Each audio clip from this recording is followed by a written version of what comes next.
Bonjour à tous, nouvelle vidéo, et aujourd'hui on va parler de SNK, surtout la fin. Point positif.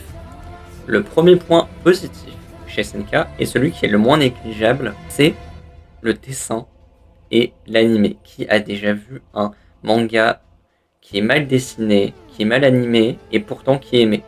Personne. On le voit bien avec Jujutsu Kaisen, avec plein. Alors oui, il y a des mangas qui vont mal vieillir en animé. Bon, alors Naruto c'est toujours très beau au visionnage. Enfin, Naruto c'est toujours très beau à la lecture. Même One Piece, c'est magnifique encore.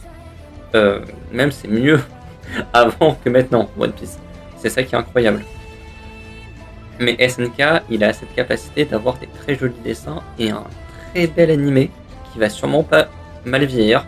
Ou par exemple Naruto, c'est un peu mal vieilli au début, hein. Je vais pas vous mentir. Mais que vaut des jolis dessins, une belle animation, sans une belle histoire? Car oui, SNK, sa plus grosse force, c'est des personnages attachants, qui sont complètement humains, avec un raisonnement logique et des actions humaines. Reiner, au final, c'est logique ce qu'il fait. Il se précipite un peu parce qu'il voit Sig arriver. Il dit ah ouais, il faut que je m'active. C'est vrai, il y avait ma mission. Ah oui, j'ai fait tout ça. Reiner est un bijou en termes de personnage. C'est ça qui est bien. Et chaque personnage a sa ligne de conduite qui n'est jamais trahie. Au bout d'un moment, Armin, il faisait pas des choses de débile. Ou par exemple, dans des mangas, on est sur des personnages un peu stupides. Luffy, il est vraiment stupide. Désolé, hein, il est attachant, mais il est stupide. Là, on n'a pas ce genre de choses. Et c'est ça qui est bien. Ça, c'est une force. Et l'univers est incroyable. Il est très riche, il est très dense. Et on en découvre petit à petit. L'histoire est très bien écrite. Point négatif. Malheureusement, Isayama n'a pas eu le mental pour assumer cette fin. Et c'est ça qui est super triste pour moi. Il aurait dû l'assumer. Il aurait dû dire oui, c'est ma fin. Je vois le monde comme ça. C'est un monde fataliste. Et c'est comme ça, point.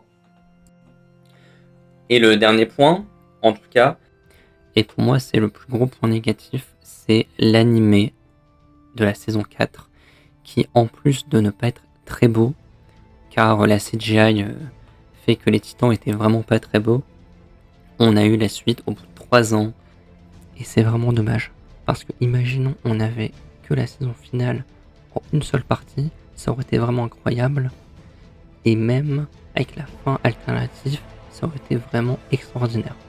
Nous montrer que, en gros, les choses vont se répéter de la même façon, avec ce petit garçon qui va voir dans cet arbre, pour moi, c'est vraiment un petit bijou. Et pour moi, le plus important, les gars, c'est de respecter la vie d'Isayama, c'est de respecter la fin, et même de l'applaudir au fait que la fin, elle est fataliste, et elle te montre pas ce que tu veux voir.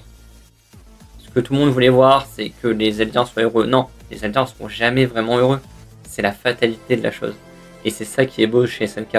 C'est que Eren, il a grossi, mais ça restait un petit grain dans l'énorme chose qui est le monde, en fait. Le destin. Et ça, c'est beau. Si vous avez aimé la vidéo, partagez, likez, abonnez-vous. Vous pouvez me retrouver tous les soirs sur Twitch. Cassez l'Onelli. Peace!